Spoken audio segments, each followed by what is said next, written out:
¿También? Muy bien, que Dios les bendiga esta tarde, amén. Me alegro mucho que estén acá. Yo les quería poner ese video porque se trata de una joven que es hija de pastores, cristiana.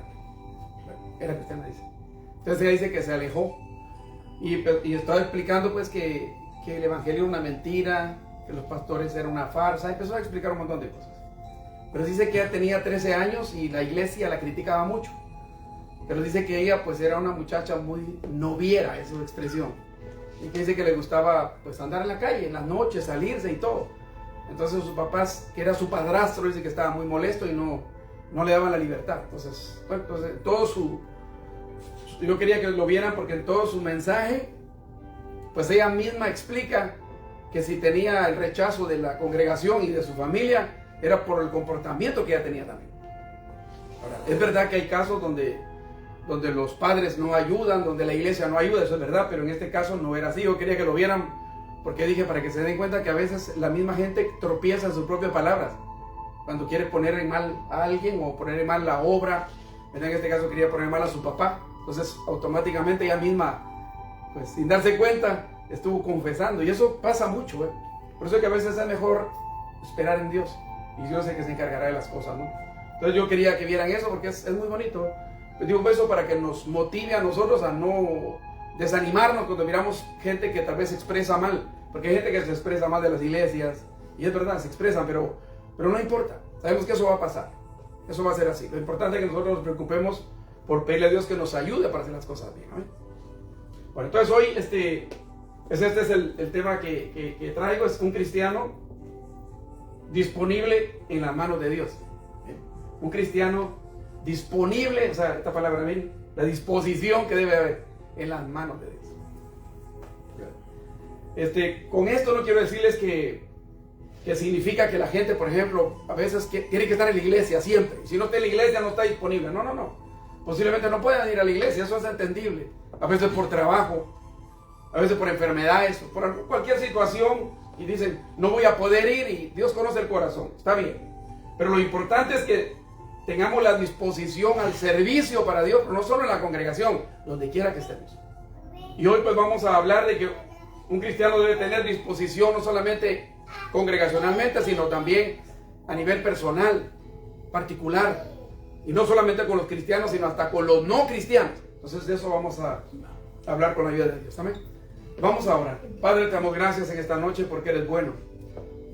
Gracias porque tú nos ayudas en todo momento y tienes cuidado de nosotros. En esta noche, Señor, queremos suplicarte que nos ayudes, que tu Espíritu Santo nos guíe, nos dirija, para que así de esa manera podamos comprender este mensaje, podamos interpretarlo de la manera correcta, practicarlo también.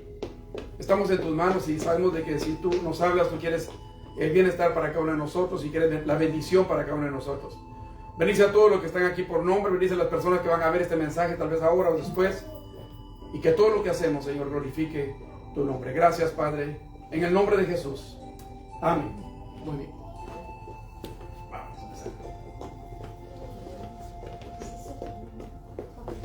Entonces es un cristiano disponible en las manos de Dios. Perdón. Entonces, vamos a comenzar con la introducción. Vamos a haciendo una pregunta, ¿no? ¿Alguna vez te has preguntado qué significa estar completamente disponible en las manos de Dios? ¿Qué es estar disponible en las manos de Dios? Hoy vamos a explorar cómo un cristiano, al rendirse a Dios, se convierte en un instrumento en su voluntad, sí, llevando esperanza y propósito a los demás, ¿sí? Porque ese es el trabajo del cristiano, llevar esperanza y propósito a los demás. Muchos desean ser usados por Dios. Todo el mundo dice, yo quisiera ser usado por Dios. Pero pocos están dispuestos, dice, a servir donde Él los coloca. Hay gente que dice, yo como quisiera ser como Juan el Bautista. Sí, pero estaríamos dispuestos a que nos corten la cabeza, no creo, ¿ah? A veces decimos, yo quisiera ser como Elías. Yo quisiera ser como Eliseo. Sí, pero es que estamos dispuestos a pagar el precio, lo que implica una entrega total a Dios. Eso no estamos dispuestos a veces. Entonces queremos siempre las bendiciones, pero no queremos pagar el precio. Entonces vamos a ver tres cosas hoy. Vamos a ver que debemos estar dispuestos a servir a los necesitados. Vamos a ver que debemos estar dispuestos a predicar el evangelio. a todo el mundo, y que debemos convertir las dificultades que vengan en nuestra vida en oportunidades a veces. Por eso el tema se llama un cristiano disponible en las manos de Dios. Si yo estoy disponible, entonces voy a estar dispuesto a servir a los necesitados, y voy a estar dispuesto a predicar las dificultades, y voy a estar dispuesto a convertir las dificultades en oportunidades. De esos 3 puntos vamos a tratar. Entonces, Dios desea que como iglesia y en forma particular, o sea, como iglesia, ¿no? Dentro de la iglesia y en forma particular, quiere decir, con las personas también, afuera, nos preocupemos no solo por las necesidades espirituales de nuestros hermanos y en general, o sea, de nuestros hermanos y toda la gente, sino que también de sus necesidades físicas. Porque a veces nosotros decimos, yo me voy a preocupar por las cosas espirituales, ya lo demás a mí no me importa. Nos debe de importar, esa es la idea del mensaje. En Gálatas capítulo 6, versículo 10, miren lo que dice, por tanto, siempre que tengan la oportunidad, dice, hagan bien a todos. Y en especial, dice, ¿a quiénes? A los de la familia de la fe. Quiere decir que sí es importante hacer el bien, servirle a todos, pero mayormente ¿a quiénes? A los de la familia de la fe. Por eso nos tenemos que preocupar por la gente. Así como hermana Maleni no vino, vamos a averiguar por qué no viene. Si no viene porque tal vez no quiere venir, pues está bien, eso es respetable, ¿no? O porque tenía su fiesta, lo que sea, es respetable también. Pero si tal vez está enferma, ¿no? O tal vez necesita algo, entonces tenemos que ir a averiguar qué pasa. Hechos capítulo 6, versículo 1 y 2, miren lo que dice. En aquellos días, dice, miren, porque estamos viendo pues que vamos a ver la primera parte, ¿no? Dice, en aquellos días, al aumentar el número de los discípulos, dice, miren, se quejaron los judíos de habla griega contra los de habla hebrea, de que sus viudas eran desatendidas en la distribución diaria de los alimentos. Porque en ese tiempo había mucha pobreza, porque había muchas guerras. Entonces la gente cuando salía a las guerras eran los hombres, entonces se quedaban los niños y las mujeres. Entonces, había mucha mujer viuda, había mucho huérfano. Entonces todos esos niños andaban en las calles. Entonces la iglesia aquí, ¿me entiendes?, se ocupaba de cuidar a los necesitados. Miren. Ahora dice, así que los 12 apóstoles aquí reunieron a toda la comunidad, o sea, todos los cristianos de discípulos, y les dijeron, miren lo que les dijeron, no está bien que nosotros los apóstoles descuidemos el ministerio de la palabra de Dios para servir a las mesas. Es decir, no está bien que nosotros como los apóstoles que somos nos estemos dedicando a cuidar las necesidades físicas de la gente. Entonces miren lo que dice Hechos capítulo 6 del versículo 3 al 7. Dice, hermanos, siguieron diciendo, escojan de entre ustedes a 7 hombres de buena reputación. Miren cómo tenían que ser las personas que iban a trabajar para velar por las necesidades físicas de los miembros de la congregación. Tenían que ser hombres, ¿qué? Hombres de buena reputación. Miren, no tenían que tener una mala reputación, ni adentro ni fuera de la congregación, si no ellos hoy iba a ser un problema. Llenos del Espíritu. Mira, tenían que tener el Espíritu Santo en ellos. ¿Y lleno de qué? De sabiduría. Para encargarles esta responsabilidad. Dice, así nosotros nos dedicaremos de lleno ¿a qué? A la oración y al ministerio de la palabra. Por eso es que los pastores tienen que dedicarse ¿a qué? A la oración y al ministerio de la palabra. Este es el trabajo del pastor. El pastor no tiene nada más que hacer. Claro, tiene que dirigir, tiene que ver cómo funcionan los demás grupos, sí. Pero él, su responsabilidad es predicar la palabra de Dios y orar, punto. No tiene que estarse metiendo en otras áreas. Solo tiene que delegar responsabilidad. Esta propuesta y se agradó a toda la asamblea, o sea, a la congregación, a la iglesia. Porque iglesia significa eso, asamblea, congregación. Escogieron a quién, a Esteban. ¿Saben quién es Esteban, man? Al que lo apedrearon.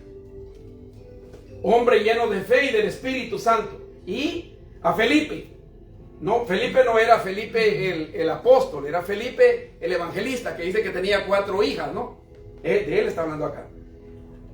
A Procoro, a Nicanor, a Timón, a Parmenas y a Nicolás, que era de Antioquía. Este no era ni judío, este era de Antioquía.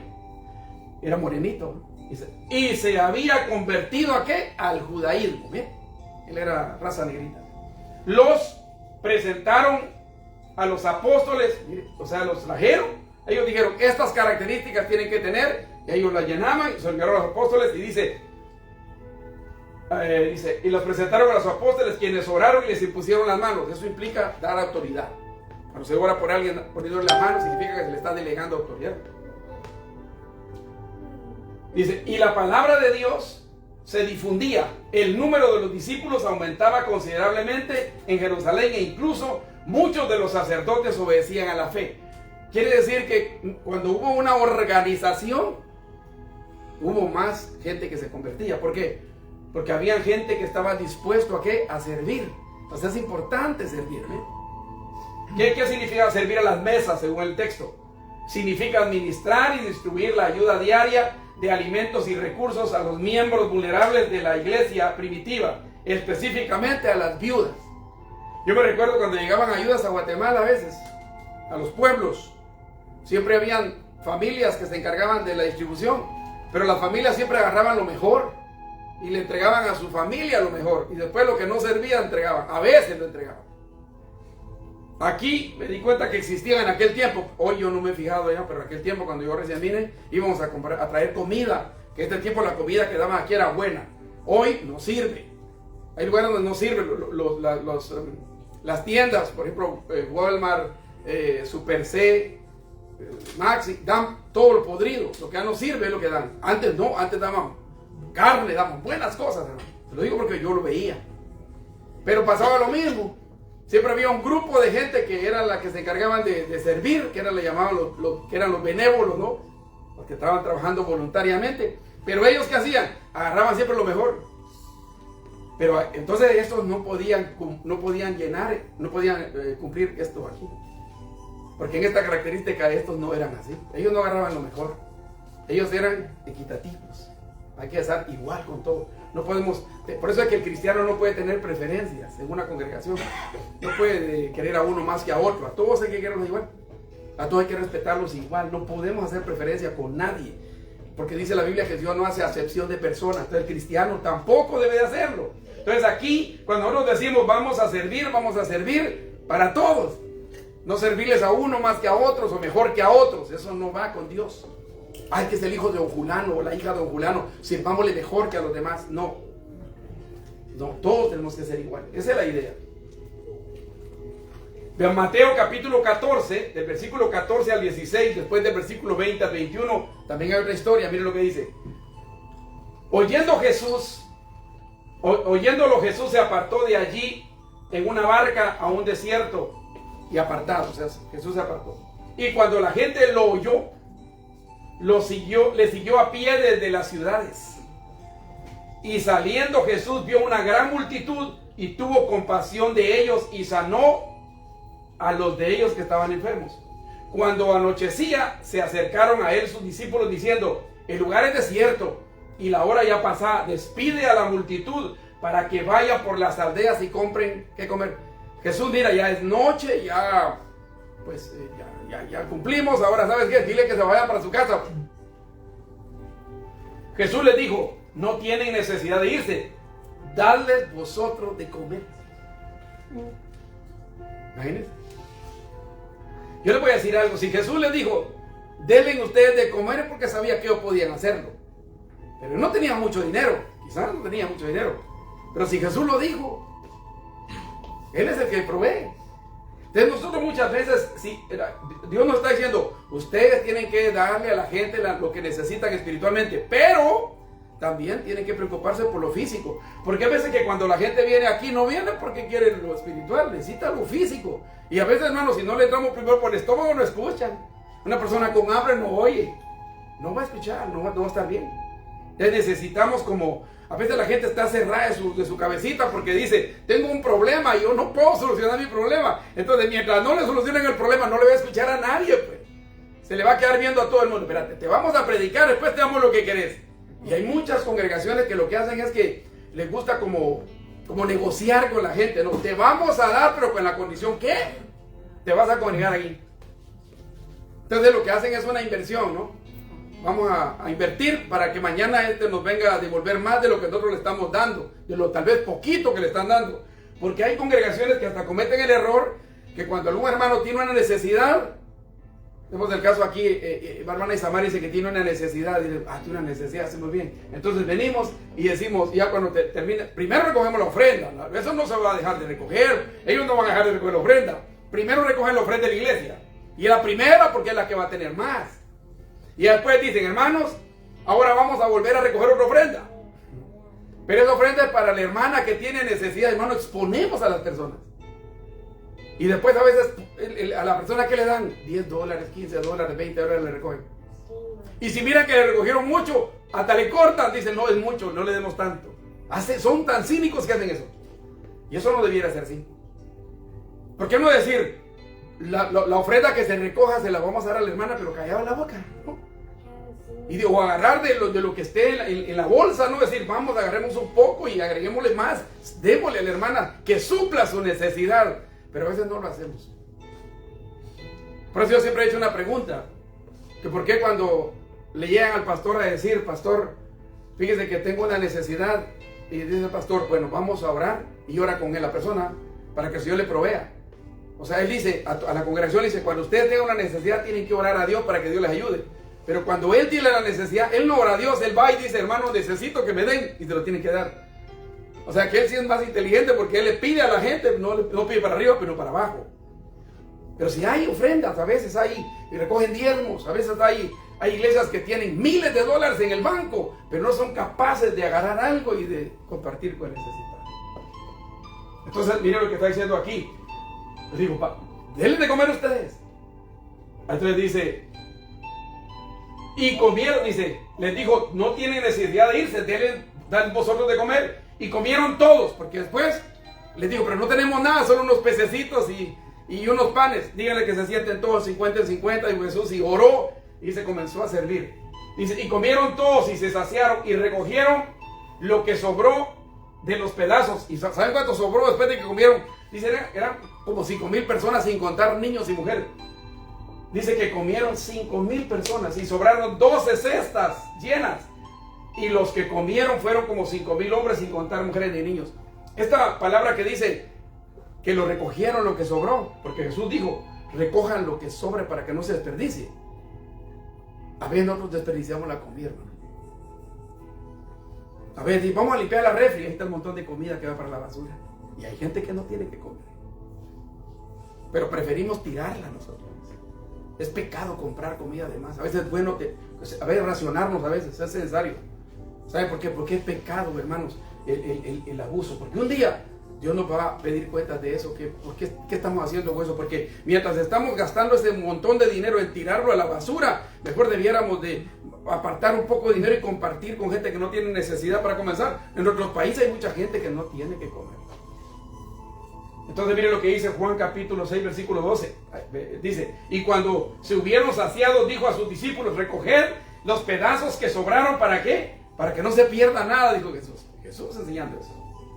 Lucas capítulo 16 versículo 19-31, mire lo que dice. Había un hombre tan rico que todos los días se divertía a sus anchas. ¿Está hablando de quién? Del rico y Lázaro. ¿Se recuerdan esa parábola? Dice, vestía las ropas más finas y comía de las mejores comidas. Cada día, eso Dios.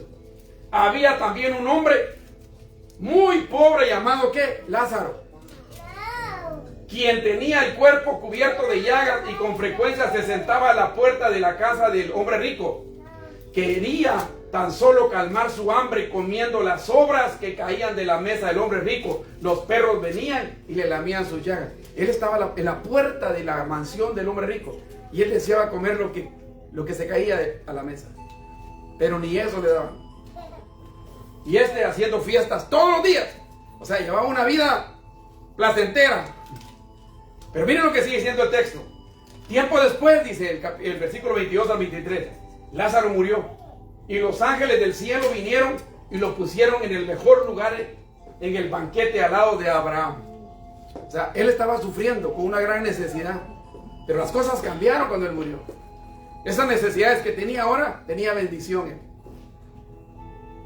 Pero miren, el hombre rico también murió y fue enterrado. El rico fue enviado al lugar donde están los muertos y sufría mucho. Y miró hacia arriba y vio muy lejos a Abraham y a Lázaro. Él dice que vio a Lázaro, o sea que sabía quién era Lázaro. Él sabía que Lázaro estaba fuera de su casa, sentado a su lado. El hombre rico gritó: Padre Abraham, ten compasión de mí. Manda a Lázaro para que moje la punta de su dedo con agua y refresque mi lengua. Estoy sufriendo en este lugar. Imagínense cómo las cosas cambiaron. Ahora el necesitado estaba en una buena posición y aquel que desperdició estaba en una mala posición. Después dice el 24 al 25. El hombre rico gritó: Padre Abraham, ten compasión de mí. Manda a Lázaro para que moje la punta de su dedo con agua y refresque mi lengua. Y estoy sufriendo en este fuego. Pero Abraham le dijo: Hijo mío, recuerda que mientras estabas vivo, miren lo que dice, mientras estabas vivo, tú tirabas la comida. Mientras estabas vivo, no te importaba que la gente que estuviera ahí, tus vecinos, tuvieran necesidad. No importara aprovecharte y abusar de los demás. Bien, no te importaba eso.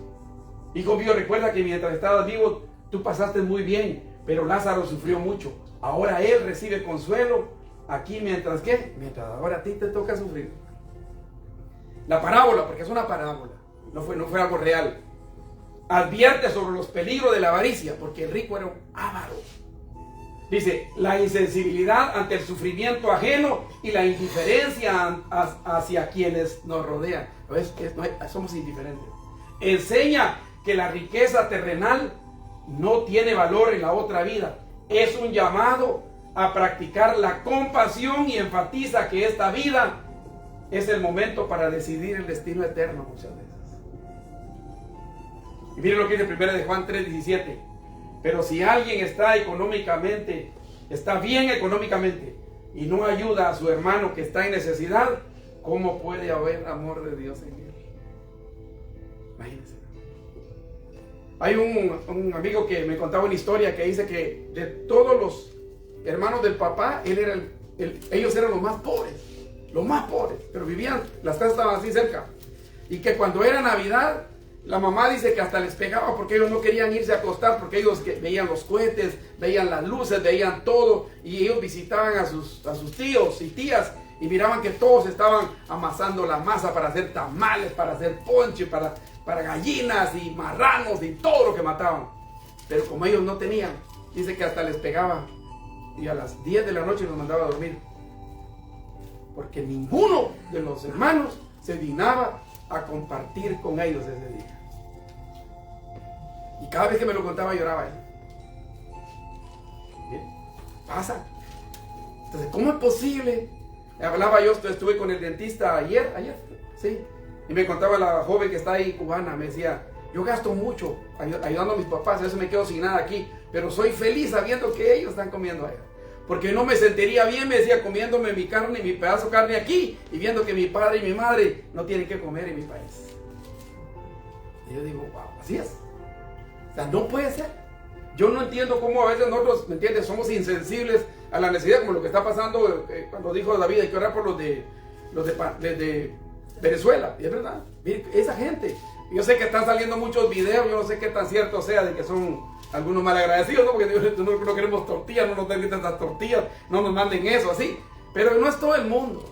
Hay gente que sí es agradecida. No veamos a la gente que tal vez, ¿se me entiende?, están con necesidad, como dicen, limonero y con garrotes, ¿no? Porque hay gente que está con necesidad, pero todavía habla. Nosotros teníamos un amigo ya hace muchos años y nosotros le compramos unos juguitos que me acuerdo que esa vez $1 costaba la caja de juguitos, unos Oasis. Estoy hablándole de 25 años, 30 años, más. Y nosotros se la llevábamos y decía: estos jugos no me gustan a mí, decía él. El pan sándwich no le gustaba, era bien delicado. Y no tenía ni qué comer, tenía como 10 hijos. Pero a veces así somos, ¿no? Entonces la segunda es que debemos estar dispuestos a predicar el evangelio. ¿Sí? Debemos estar dispuestos a ¿qué? Estar dispuestos a servir cuando hay necesidad. ¿Sí? Tanto en la congregación como afuera. Y debemos estar dispuestos a predicar el evangelio. Miren lo que dice 2 Timoteo 4:2. Dice: predica la palabra, le dijo el apóstol Pablo a Timoteo. Persiste en hacerlo, sea o no oportuno. Corrige, reprende, anima con mucha paciencia, ¿sin qué? Sin dejar de enseñar. Ustedes saben que en el contexto que dijo Pablo esto, Pablo estaba en la cárcel, hermano. A Pablo lo iban a matar. Y Pablo estaba pensando: yo me voy a morir ya. Yo necesito hablarle a Timoteo y decirle, por favor, Timoteo, que no dejes de predicar la palabra. Él estaba para morir. Y mire el mensaje que le da. Persiste en hacerlo. Mismo si es oportuno o no. Corrige, reprende, anima. Con otras palabras, dice, yo ya no voy a estar, te paso la antorcha a ti. Te paso la responsabilidad. Esta responsabilidad que yo he tenido, te la estoy dando ahora. Cúmplelo, por favor. Cúmplelo. Bien. Como rogándole. ¿Qué quiere decir predica la palabra? No se trata de compartir opiniones, hermano. Es que yo opino. ¿Qué no se trata de opiniones? De filosofías humanas, no. No se trata de modas del momento. No se trata de tradiciones. Es que yo no fui educado así. Es que mi país era así. Es que mi familia ha sido así. No se trata ni de familia ni de país. No se trata de que si mi congregación era así, mi iglesia era así. Olvídese de eso. Palabra de Dios. Prediquemos palabra de Dios. Doctrinas caprichosas, porque a veces, ¿me entiende? Hay congregaciones de que la barba es pecado, de que usar playeras en los púlpitos es pecado, pantalones de mezclilla es pecado, zapatos tenis es pecado, que la mujer se corte un poquito el cabello es pecado, que la mujer use pantalón es pecado. Nada, que no es eso lo que tenemos que predicar. Suposiciones, yo supongo. ¿Cómo que yo supongo? No puede decirle eso a la gente, uno, no. Yo me imagino. Un día le preguntaron a una señora que decía que era pastora, hermana, el día que nos morimos, nos vamos ¿a dónde nos vamos? ¿Al infierno, dijo, o al cielo? Y dijo, ¿dónde está el infierno? Mire, no sé cómo explicarle, pero por ahí está al lado de la tierra. Y yo le digo, hermana, ¿por qué está diciendo eso? Eso no es cierto. Pues no. ¿Por qué decimos cosas que no son, hermano? Mire, es mejor, mire, hermanos, yo sé, no lo sabemos todos. Si nos hacen una pregunta y no lo sabemos, digamos, no sé. Pero no hagamos el ridículo, porque dice Pablo, prediquen la palabra. El mandato es proclamar la verdad de las Escrituras de manera simple. Hay que predicarla de manera simple y clara. Compartir la verdad sin importar la presión de la cultura actual. De la cultura actual, miren aquí. Antes era fácil predicar sobre la fornicación. Una mujer y hombre no pueden tener relaciones sexuales si no están viviendo juntos o no están casados. Se declararon juntos, pues que ella es su mujer. No, ahora no. Pues, si usted dice esto, dice, está loco, está loco. ¿Qué tiene? Y dice, no, pero que yo tengo que experimentar, yo tengo que tener varios novios para saber cuál me conviene. Así es ahora. Entonces, no cultura actual. Es que lo que pasa es que en su país era así, pero como estamos ahora en Canadá, estamos en Quebec, y usted sabe que aquí las reglas son diferentes, por eso yo le permito a mi hija que haga eso. Por eso yo le permito a mi hijo que haga eso. No importa dónde esté, cultura. No debemos de abrazar esas culturas. Dice, persiste en hacerlo. Dice, sea o no sea oportuno, ¿qué? Predicar la palabra. Significa estar siempre listos. El mensaje de Dios debe compartirse cuando la gente quiere escuchar. O sea, la gente quiere escuchar, hablemosle. Y también cuando el ambiente es hostil. ¿Qué significa eso? O indiferente, o sea, tiempo inoportuno. Cuando las circunstancias no son apropiadas, hay que predicar. Yo a mis hijos siempre les vivo diciendo, hey, cuidado. Hey, la Biblia dice. No le van a hacer caso quizá a uno, pero hay que decirles. No, la Biblia no enseña eso. Eso no es lo que dice la Biblia. Aquí a veces nosotros nos quedamos callados porque decimos, es que no quiero que se molesten los hermanos. Pero si la Biblia no lo dice, hermano, perdonen, pero la Biblia no lo enseña ya. ¿No hay que decir? Corrige, reprende y anima. Miren, 3 cosas que dice. El mensaje del Evangelio tiene estos 3 objetivos. Primero, ¿qué? Corregir, reprender y animar. Esas 3 palabras son diferentes. Miren, corregir es cuando se señala un error o una conducta que no va de acuerdo con lo que Dios quiere. Es guiar a alguien hacia el camino recto. ¿Sabe qué, hermana? No es por ahí, es por acá, mire. No es por ahí, hermano, es por allá. Es corregir. Reprender es como corregir, pero con un tono más fuerte. Como quien dice, ya le hablé la primera vez y no entiende, ahora le voy a hablar un poquito más pesado, más fuerte. Con una advertencia clara para evitar que consecuencias graves. Ya te lo dije, no quieres entender, pero te lo voy a decir otra vez. Sí, es como cuando le hablamos a los niños, ¿no? Mire, deje eso. Porque eso, mire, le va a pasar y uno le empieza a explicar al niño, el niño le queda viendo a uno. Y sigue lo mismo, entonces ya viene, ¿qué? La reprensión. O hace caso o le doy. Ahí está. Y dice, animar. ¿Qué es animar? Es dar aliento, dar consuelo. En la iglesia necesitamos alentar a la gente, consolarlas, motivarlas, no solo reprender y corregir, para seguir adelante con la esperanza y con confianza en Dios. ¿Por qué? Consuela, motiva y da esperanza a los que están cansados. Hay gente que está cansada, hermano. Hay gente que ya no puede más. Entonces necesitamos animarlos. Hermano, sigue adelante. No, yo ya no puedo más. Ya no aguanto a mi mujer. Ya no aguanto a mi marido. Ya no aguanto a mis hijos. Ya no aguanto a los hermanos de la iglesia. Ya no aguanto mi jefe en el trabajo. Me trata muy mal. El jefe que trata muy mal a las personas que trabajan, ¿no? Les gritan, los insultan, los humillan porque saben que tienen la necesidad. Entonces, ¿qué hay que hacer? Motivar a esa gente. Después dice, con mucha paciencia y sin dejar de enseñar. Esa es la actitud. Y ahora, aquí habla de qué? De la actitud con paciencia y el método que debo de usar. Ahora, miren cómo dice: la verdad sin paciencia puede volverse dura y destructiva. La paciencia sin doctrina se vuelve debilidad. O sea, vuelvo a repetir, la verdad sin paciencia puede volverse dura y destructiva. Hay gente que le gusta decir, pero yo digo, no tengo pelos en la lengua para decirle la verdad a cualquiera. Sí, pero es destructiva muchas veces. Hay que tener, ¿qué? Paciencia. La verdad hay que decirla, pero con paciencia. ¿Pero qué más dice? La paciencia sin doctrina se vuelve débil. Hay gente que es pacienciosa, pero es permisiva, deja que hagan todo lo que quieran tampoco. Entonces las dos cosas tienen que ir de la mano. Con calma, sin desesperarse, porque se necesita tiempo para entender y cambiar. Hermanos, a veces para entender se necesita tiempo, sí. De verdad. Yo esta semana no voy a decir qué fue. No es el momento, pero esta semana recibí una noticia que me llenó de mucho gusto, mucho gozo, mucha alegría. Y dije, wow. O sea que, por eso dice, mire, porque se necesita tiempo para entender y cambiar. A veces, hermanos, a veces nosotros no cambiamos de noche a la mañana, fíjense. No, cuesta. A veces puede pasar una semana, puede pasar un mes, puede pasar un año para lograr entender. Sí, pero no importa. No importa. Miren, el hijo pródigo se fue y hasta que lo perdió todo, hasta ahí se dio cuenta que la había regado. Hay gente que cuando está viejo dice, la regué y ya se le fue toda la vida, pero lo entendió al fin. Qué bueno que entendió. Todavía está vivo, todavía está viva, tiene todavía oportunidad. Entonces dice, con calma, mire, se necesita tiempo para entender. No rendirnos, no hay que rendirnos en el proceso, aunque cueste, incluso cuando no veamos resultados inmediatos. Yo le digo a mi hijo, y Julián, no estás yendo a la iglesia. Sí, güey. No hay que dejar de hablarles. Busquen al Señor. Busquen a Dios. Le digo, porque si no, mañana puede ser que lo lamenten. Hechos capítulo 8, versículo 26 al 28. Miren lo que dice. Un ángel del Señor le habló a Felipe. Miren lo que dice. Prepárate para ir al sur por el camino que baja de Jerusalén a Gaza, el camino que cruza el desierto.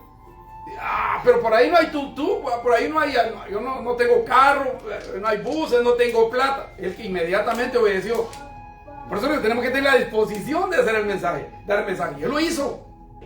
Entonces Felipe fue y encontró a un eunuco etíope, otro negrito. Ya, yo estoy preparando el tema sobre eso y van a ver por qué es que les decía la otra vez que los negritos hay que tener respeto. Ya van a ver por qué. Y que posiblemente nosotros venimos todos de la raza negra. Entonces Felipe fue y encontró a un eunuco etíope, funcionario de Candace, o sea, la reina de Etiopía. Él estaba a cargo de todos los tesoros de ella y había viajado a Jerusalén para adorar a Dios. Él era un prosélito judío, se había convertido al judaísmo. Ahora regresaba a casa sentado en su carruaje y leyendo el libro del profeta Isaías. Estaba leyendo, pero no entendía lo que leía. Pero él venía tranquilo leyendo. Él venía contento, que venía de adorar, porque hay gente que adora y no sabe ni lo que adora, ¿no? Pues a este le pasaba lo mismo. Él se había convertido al judaísmo, estaba bien. Porque el Dios, el verdadero Dios estaba ahí. Pero el problema es de que él no entendía nada. Pero él venía contento ahí con su rollo, con su Biblia del entonces. Pero mire lo que dice Hechos 29-31. El Espíritu le dijo a Felipe, ya no fue el ángel, fue el Espíritu: ve y acércate a ese carruaje. Y vino Felipe, obediente, ¿ven? Eran carruajes con caballos, ¿no? Felipe corrió hacia el carruaje y escuchó al funcionario leyendo el libro del profeta y corrió, o sea que para poder estar al lado del, porque el carruaje iba, ¿no? Tenía que avanzar. O sea, él no solamente tenía que ir a dar el mensaje, sino, hermanos, tuvo que caminar, pasar el desierto, todo empolvado, quizás todo cansado, para ir a predicar. Y ahora dice, no, si no me pagan avión, no voy, y tiene que ser el avión que yo diga, y al hotel que yo quiera ir, y la comida que yo quiera. Y voy a ver a mi esposa, porque no puedo ir solo, porque no puedo caer en tentación, así que 2 billetes de avión. Así son ahora los sinvergüenzas. Pero miren, ellos no pensaban en eso. Ellos amaban a la gente, amaban a Dios y estaban dispuestos a todo. Entonces dice, y encontró al eunuco y le dijo, estaba leyendo eso, ahora miren lo que dice aquí, el Espíritu le dijo, ve y acércate al carruaje. Felipe corrió hacia el carruaje y escuchó al funcionario leyendo el libro del profeta Isaías. Entonces Felipe le dijo, ¿entiende lo que lees? ¿Qué significa eso? Que nosotros debemos de estar listos, hermanos, tenemos que estar capacitados también, para que poderles explicar a la gente, es que usted entiende lo que está leyendo, ¿quiere que se lo explique yo? O sea, se la sabía, o sea, Felipe sabía las escrituras. O sea, que él no iba a perder el tiempo de la sinagoga. Yo le voy a decir algo, y no lo voy a decir por mí, no lo digo por mí, que quede claro. La iglesia hoy necesita enseñanza, doctrina. Las iglesias evangélicas carecen de doctrina. Y cuando hay congregaciones que tienen diferentes cultos al día, a la semana tienen hasta 3, 4 cultos, siempre dicen, va a haber un culto de enseñanza. A ese culto no llega la gente. No llega. No llega. Porque no les interesa. Y no entiende que es la parte más importante que hay en la iglesia. Es la enseñanza. Sí. Y si llegan, la mayoría están durmiendo. Es verdad que a veces posiblemente los que le estamos enseñando hacemos que la gente se duerma porque tal vez nuestras enseñanzas no son muy buenas, posiblemente. Porque se necesita ser un buen profesor, ¿no? Pero hay quienes se duermen, pero no es porque la enseñanza no esté bien, sino es porque pasaron el tiempo en otras cosas, desvelándose en otras cosas. Y yo sabía qué hacía antes, cuando yo iba a ir a la iglesia, decía yo, hoy me tengo que ir a la iglesia. Yo decía, me voy a dormir unos 30 minutos antes porque quiero estar fresquecito como una lechuga, porque quiero absorber todo lo que van a enseñar. Es importante la enseñanza. La enseñanza es importante, hermanos. Entonces, pero la gente no le da importancia. Es el plato más importante de un culto, la enseñanza, porque es donde Dios nos está hablando. Porque miren, yo estoy leyendo, hermanos. Es lo que Dios nos está diciendo a mí, a ustedes, a todos nos está hablando el Señor, no solo a ustedes. Yo lo que hago es sacar los versículos, le pido a Dios sabiduría y saco los versículos para preparar los temas, pero es palabra de Dios. Entonces mire, y le digo, ¿entiendes tú lo que lees? El funcionario dijo, ¿cómo voy a entenderlo sin tener quien? ¿Cómo voy a entender si no hay quien me explique? Bueno, y no que, imagina que le dice, y no que eres cristiano, pues. Y no que vienes de adorar a Dios, pues. Entonces ni sabía él eso. Entonces el funcionario invitó a Felipe para que subiera y se sentara con él. Miren, sube.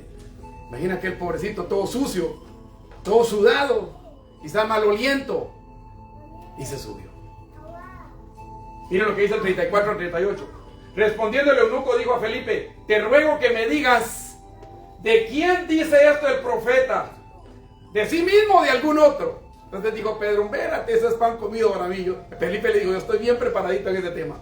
Y dice, entonces Felipe abriendo su boca y comenzando desde esa escritura, que era en Isaías, ¿no? Que estaba leyendo, anunció el evangelio de Jesús.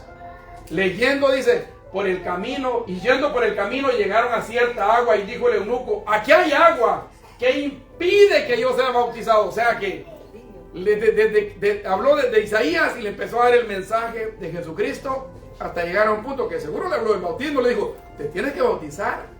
Así como el hermano Eddie se quiere bautizar, te tienes que bautizar. Y entonces le dijo él, ¿habrá algo que impida que me bautice? ¿Es que estaré mal yo? No, tranquilo, estás bien. Entonces le dice, respondiendo dice, Felipe dijo, si crees de todo corazón, bien puedes. Y respondiendo dijo, creo que Jesucristo es el Hijo de Dios. Y mandó a parar el carro y descendieron ambos al agua, Felipe y el eunuco, ¿y qué? Y lo bautizó. Ahí cumplió. Ah, no, pero es que para bautizarlo hay que ir con el pastor tal. Eso no es verdad, hermanos. Eso es el hombre que lo ha hecho así. Es que usted tiene un certificado, tiene una credencial que lo acredite para poder bautizar. Hermanos, olvídese eso. Si usted bautiza a alguien y usted lo quiere bautizar, usted lo bautiza y se acabó. Ahí no está, en el tiempo no se pedía eso, es ahora, porque es puro negocio que se ha convertido en eso. Entonces nosotros vamos a ir a la Biblia. Por eso si alguno de ustedes por ahí evangeliza a alguien, lo discipula, y la persona se quiere bautizar, yo no tengo ningún inconveniente. Yo voy con usted y le digo, bautícelo, hermano, y me da gusto que usted bautice a la persona. Si usted fue el que lo discipuló, ¿por qué tengo que hacerlo yo? ¿Por qué tengo que ser yo? No, hermano, no es así. Bíblicamente no es así. Hechos, capítulo 8, versículo 9 al 12, mire, dice, había un hombre llamado Simón, fíjense, esto es bien importante, mire, que practicaba la brujería. Estamos hablando de Felipe, ¿ah? Él tenía muy impresionada a la gente de Samaria, pretendiendo ser un gran personaje. Todos, importantes o no, le prestaban atención y decían, este hombre es el gran poder divino. Porque dice que él pretendía ser un gran personaje. Y eso pasa mucho en las iglesias, ¿eh? Los que están adelante pretenden ser un gran personaje. No, hermano. En las congregaciones el que debe ser grande es Jesús. Nadie más. Nadie más. Y mire, dice, Simón los tenía tan impresionados que con sus brujerías que la gente le seguían. La gente los seguía. Yo sé por ahí que hay evangélicos que hasta leen el horóscopo y siguen el horóscopo. Yo sé de evangélicos que se han metido en esas casitas donde leen las cartas, solo por probar. Dice, pero cuando Felipe, ahora dice, le anunció el evangelio al pueblo, ¿qué pueblo? Donde estaba él en Samaria, las buenas nuevas del reino de Dios y del poder de Jesucristo, tanto hombres como mujeres le creyeron a Felipe y fueron bautizados. O sea que se estaba quedando sin negocio el Simón. Porque ¿qué? Le estaban escuchando a Felipe, pero no lo escribí aquí, pero dice que Felipe ponía las manos sobre los enfermos y sanaban, había milagros. Entonces Simón se quedó impresionado. Simón tenía engañada a la gente de Samaria, lo consideraban el gran poder divino. La gente de hoy también está siendo engañada por personajes que tienen el mismo espíritu de Simón. Hoy en las iglesias hay muchos que tienen el espíritu de Simón. Se manifiestan como la búsqueda de gloria espiritual esa. Andan viendo a ver qué beneficios puedo tener ahí. Y el uso del carisma para manipular a los demás. Gente muy carismática, pero va a ser para manipular a los demás. El espíritu de Simón se puede identificar claramente en tres tendencias actuales. Primero, el evangelio del ego y el éxito. Líderes o personas que buscan ser el centro de la atención. Sí, los pastores quieren ser el centro de la atención y no quieren soltarle a nadie. Todo tiene que ser para ellos. Miren, hacerse pasar por los grandes. Esos que dicen que si yo no estoy aquí, esto no funciona. Pero estaba viendo un programa de televisión donde había uno que decía, si yo no estoy aquí, esto no funciona. Yo le quedo viendo y digo, ¿quién dice eso? No, hermano. A veces estorbo estamos haciendo nosotros. En redes sociales también. En plataformas, promoviendo su propia marca en lugar de apuntar a Dios. Por ahí veo programas en la televisión donde dice, hermano, espera, ¿cuántos están, cuántos hay conectados? Espere, y la persona está predicando algo, espere, es que vamos a ver cuántos gente se está conectando. Vamos a ver, dice, ya dieron, ¿cuánto dieron? ¿Cuánta plata ha entrado? Lo dicen, son sinvergüenza. ¿Cuánto está entrando dinero? O sea, es más importante para ellos la plata que el dinero. O sea, están usando nada más la predicación como una manera, como decimos, una carnada para que lo que más les interesa a ellos es el ego y el éxito. Pero el verdadero hombre y mujer de Dios no buscan el ego, el orgullo ni el éxito. Mantienen un bajo perfil porque ellos entienden lo que dijo Juan el Bautista. ¿Qué dijo Juan el Bautista? Necesario es que yo mengüe y que mi Cristo suba, que Él crezca. Dejémonos hermano, que la gente no nos tiene que ver a nosotros, que mire a Cristo. La manipulación de la fe por dinero, ofrecer favores divinos Hermano, yo le digo, el día que usted mire, su vida va a cambiar, usted va a sanar todas sus enfermedades, ya no va a tener problemas, y empiezan a decirle un montón de cosas maravillosas, positivas que le van a pasar. Positivismo, cristianismo, positivismo. Milagros o bendiciones a cambio de estatus, poder o recursos económicos. Pacte con Dios, dice, de 1000 y Dios le va a dar más. El entretenimiento que suplanta la transformación. Mire, buscar el asombro emocional, las experiencias místicas y superficiales o el puro espectáculo sin que exista un verdadero arrepentimiento ni un cambio de vida. Eso es lo que están enseñando hoy en las iglesias. Y esas iglesias están llenas, hermano. Están llenas. Pero ahí no está Dios. Miren lo que dice Hechos capítulo 8.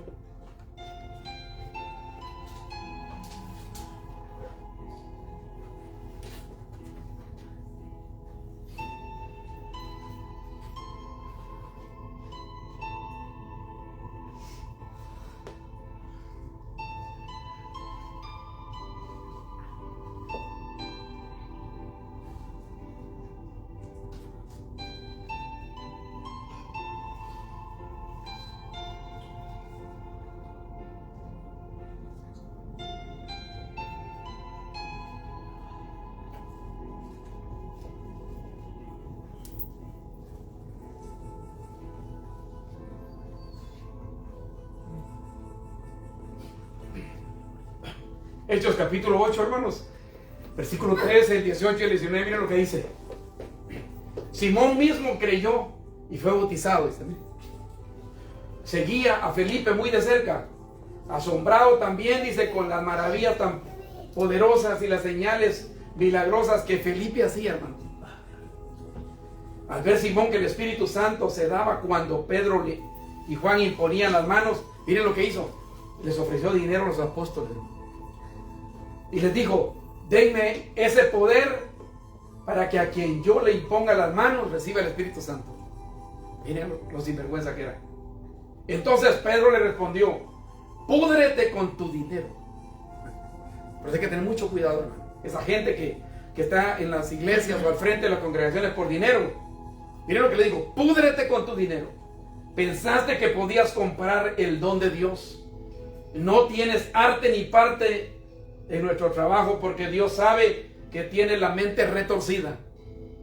Abandona tu maldad, pídele al Señor, dice, que te perdone, ¿qué?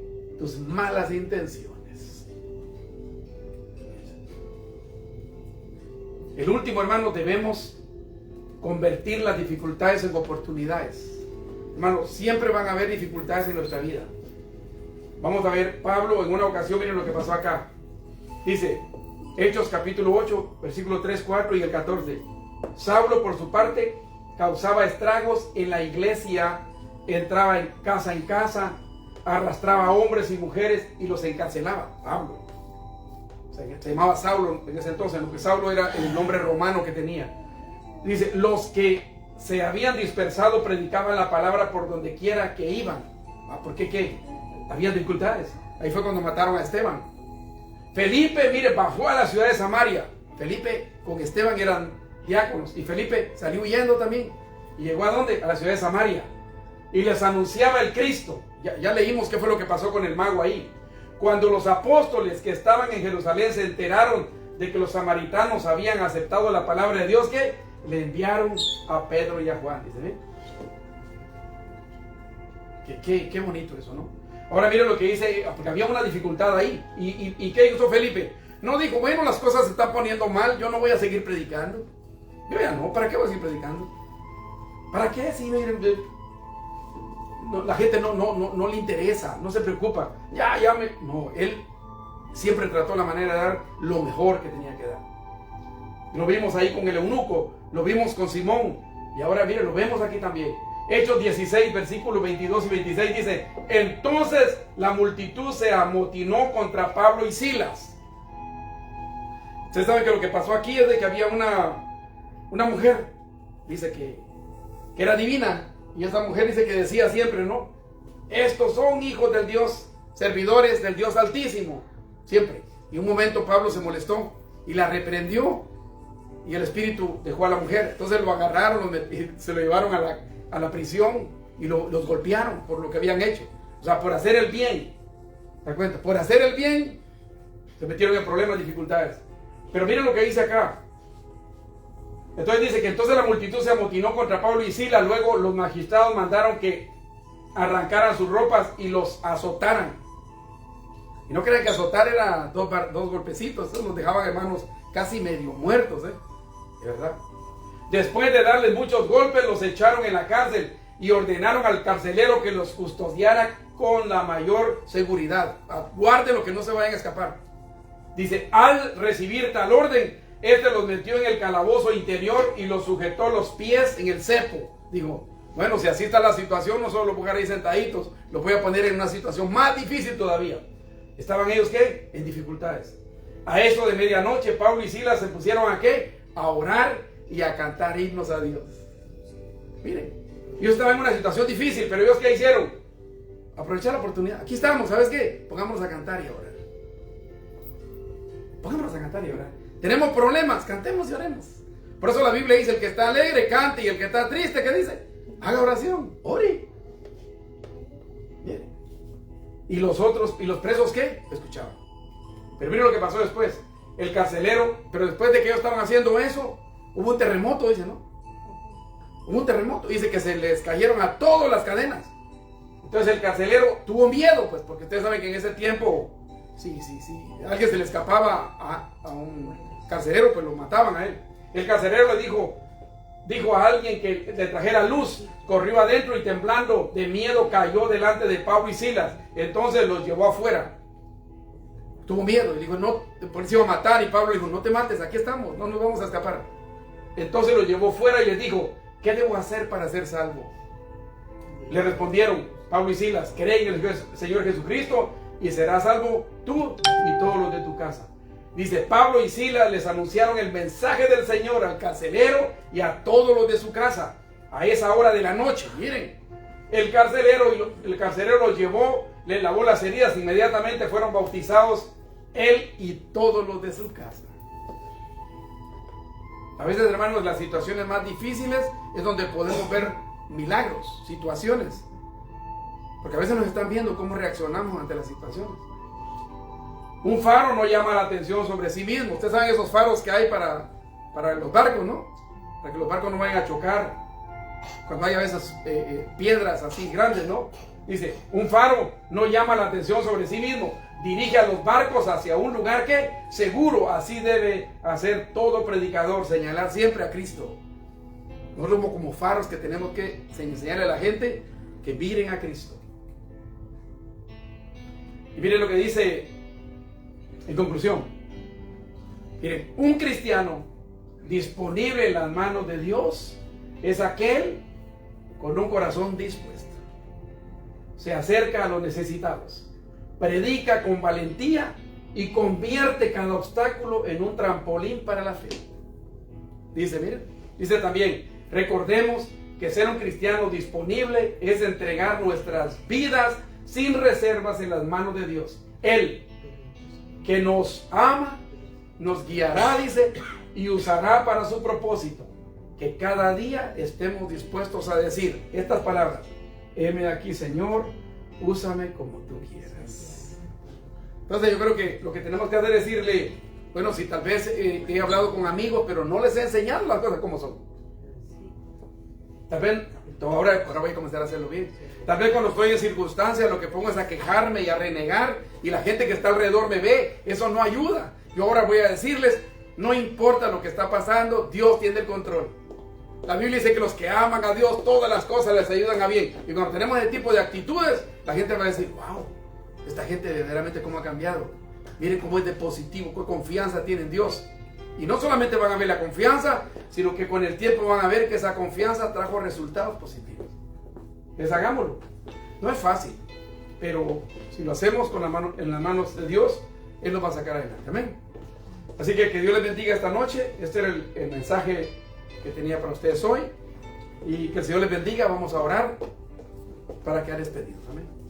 Padre, te damos gracias en esta noche por lo que nos has permitido hacer. Muchas gracias, Padre, porque ya hemos estudiado tu palabra. Yo te suplico, Señor, que nos ayudes. Yo te suplico, Señor, que nos permitas que podamos reflexionar, que podamos comprometernos contigo y que podamos poner en práctica estos principios para que de esa manera tu nombre sea glorificado. Gracias, Dios mío, por darnos la oportunidad de poder todavía aprender más de ti y que la honra y la gloria sea para ti. Les pido se paz y en bendición, y si es tu voluntad, el miércoles estaremos aquí para seguir aprendiendo de tu palabra. Y bendice a todos los que no pudieron venir, algunos están enfermos o tienen problemas. Ahí donde están, visítalos y ayúdales, Padre. Gracias por todo, Señor, en el nombre de Jesús. Amén y amén. Que el Señor les bendiga. Estamos despedidos.